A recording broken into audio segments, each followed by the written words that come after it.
She didn't see him coming. Her hand was mid-sketch, mind steady, when fingers yanked the back of her sweater hard. The sting cracked across her skin, sharp, loud, personal. Her sandwich dropped. Her pencil slid to the floor. Her whole body froze. Laughter hit her like a slap. Faces turning, staring, some smirking, some pretending not to look at all. Her throat tightened. Heat flushed through her face, up her neck, down her spine. She couldn't move. Lighten up, Tran. It's just a joke. His voice curled with mockery. He was still behind her, watching her unravel. Her hand shook. Her eyes blurred. She grabbed her tray, stood up fast, didn't care where it spilled. She just ran. She didn't stop. Not when someone laughed louder. Not when a voice said her name. Not even when her foot slipped. Just kept going. The stall door slammed. Lock clicked. Her breathing wouldn't steady. She pressed her fists to her knees, willing herself not to cry. But it was already too late. She hated herself for freezing, for not shouting, for letting it happen like that. She didn't even understand why it hurt so much, only that it did, that it stayed, and that no one, not one person, had done anything. He was scrubbing through the usual cafeteria scuffles when the frame stuttered. Pause. Rewind. There, her back turned, his hand reaching. The snap. Her whole body jerking forward. Her tray falling. He leaned in. Again. Slower. Not clumsy.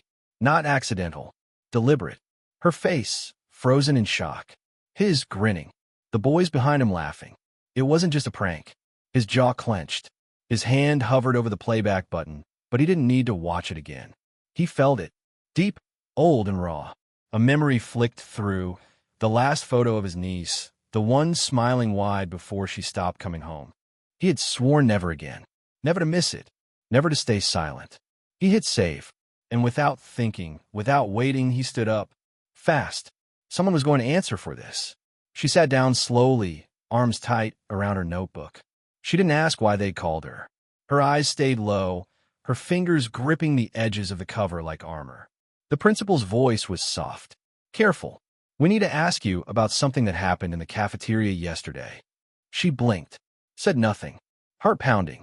She knew what it was, but saying it aloud would make it real. Her instinct begged her to look down, to let it pass. Let it die quietly like always. Mr. Jameson leaned forward. His voice didn't shake. You didn't deserve what happened to you, Isabella. We saw it on the cameras. It's not your fault. Her throat closed. Her mouth opened, then closed again. And then, barely above a whisper, I didn't think anyone would care. But we do, he said steady, and we're going to do something about it. She stared at him, still unsure how to believe it. Still half waiting for the moment they'd ask her to forget it. But no one did.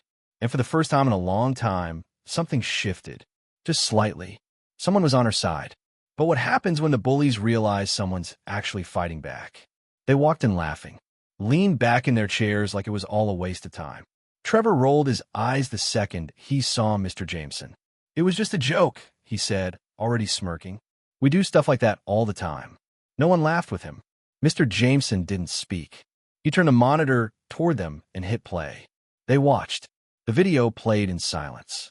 The yank, the snap, her flinch, the way she didn't move after. No one said a word. He paused the frame. Isabella's face just before she ran. Then he turned. This, he said, pointing at the screen, is not a joke. It's assault.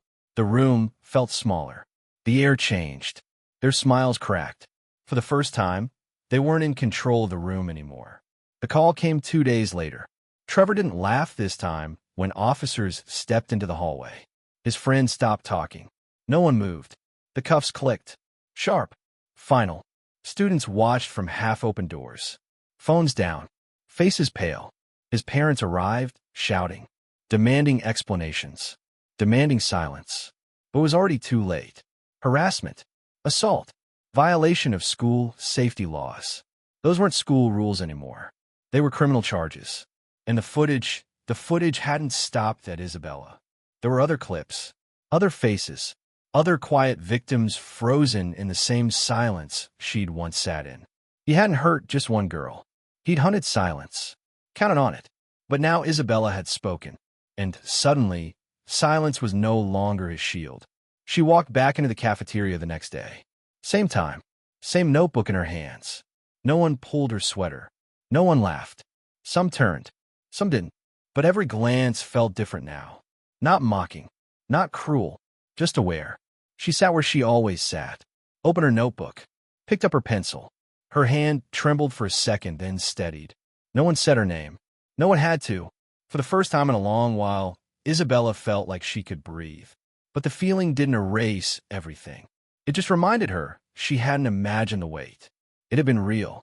And now they knew it too. She still avoided the center tables. Still felt her stomach twist when laughter rose too fast behind her. But she didn't shrink. She didn't walk faster to disappear.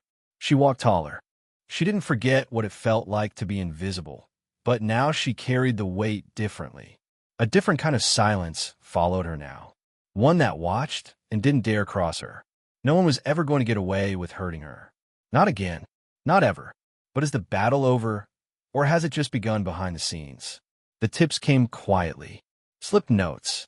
Anonymous messages. A few brave words after class. Mr. Jameson didn't wait. He went back into the archives. Back through the days no one had questioned before. He watched and found them. Different students. Different days. The same hands. The same laughs. The same silence left behind. It hadn't started with Isabella. And it wouldn't have ended with her, either, unless someone kept going. His stomach turned as the clips stacked up. He sent them forward. All of them. This wasn't one incident anymore. Now, the school was under a microscope. And every second of silence it had allowed was about to be exposed. It started with one. Then two. Then more. They came quietly at first, after class, in hushed hallways, with eyes that searched the floor more than faces. They'd seen what happened to Isabella. And for the first time, someone had listened. Now they wanted to speak too. Names were whispered. Stories spilled out like they'd been waiting too long to breathe. Some cried. Some didn't. But every voice added weight. Every voice made silence harder to keep. The school couldn't look away anymore. What once lived in shadows now stood in plain sight. Then came the noise from outside the classrooms. Parents shouting in board meetings. Voices raised. Lines drawn. He's just a kid, one said. It was one mistake. Another voice snapped back. It wasn't one. And it wasn't a mistake. Boys will be boys. There must be accountability. The words clashed like fists, louder than the students who had once stayed quiet. And in the middle of it, behind closed doors, something broke. One of Trevor's friends asked to meet alone. No lawyer. No smug grin. He wanted to talk. Wanted to trade what he knew. For less time, less damage, less guilt. He said he'd testify. He knew everything. And now, Trevor was standing alone. The whispers changed again. Not about what happened, but about what was coming. Court dates. Lawyers. Subpoenas. Isabella's name was on one of them. She read it once. Then again. Her fingers tightened around the paper. The fear came back fast. Tight in her chest. Like that day in the stall when she couldn't breathe. But it didn't stop her. Not this time. She looked at the letter and said, okay. No pause. No dramatics. Just the same quiet voice they had once ignored. Now, she would speak where everyone had to listen. She couldn't sleep. The paper sat folded on her desk, untouched since that morning. She opened her sketchbook instead, flipped through faces, lines, soft shadows, pages filled with the things she couldn't say before. Then she found it. One sketch she didn't remember drawing. It was her, not hunched, not hiding, standing tall, head lifted, unbroken. She stared at it for a long time. She was still scared. That hadn't changed. But she wasn't the same girl who ran out of the cafeteria. Tomorrow, she would walk into something bigger, sharper, public, and she'd do it anyway. The courtroom might be louder than the cafeteria, but Isabella's voice now carries weight. They filed in one by one, hands shaking, voices trembling, but they spoke. Every push, every threat, every moment of being laughed at, touched, followed, silenced. No more whispers, no more shadows. Some broke down mid-sentence. Some didn't look up once, but they didn't stop. Isabella sat through it all, not alone this time, and not silent. When her name was called, she stood. Her voice didn't tremble. She told the truth. All of it. Not just what happened, but how it stayed, how it sank, how it changed her. When she finished, the courtroom didn't move. The judge's face had shifted. He had heard enough to know this wasn't noise. It was a pattern, a wound, and now a decision had to come. They sat in rows, staring straight ahead, waiting to be called. One by one, they stood. Each voice added another crack in the wall that had protected him. They spoke of being followed, cornered, laughed at, touched when they said no, mocked when they cried. Some could barely finish. Others didn't pause once. But every word struck. The courtroom was still, except for the sound of truth being spoken out loud. Finally, undeniably. Then it was Isabella's turn. She rose, looked directly at him, and told him what he did, how it felt, how long it stayed with her. The weight of silence, the shame of freezing, the moment her voice returned. She didn't look away. When she sat down, the room was silent again. But it was a different kind of silence. The judge leaned back, brow drawn low, lips pressed tight. He had heard enough to know what had really happened. Now, everything rested in his hands. No one laughed in the hall anymore. Not the way they used to. Conversations stopped when teachers passed. Jokes died before they began. Even the loudest voices now spoke with caution. Everyone was waiting for a verdict, for the sentence, for what would happen next. No one said Trevor's name out loud, but everyone was thinking it.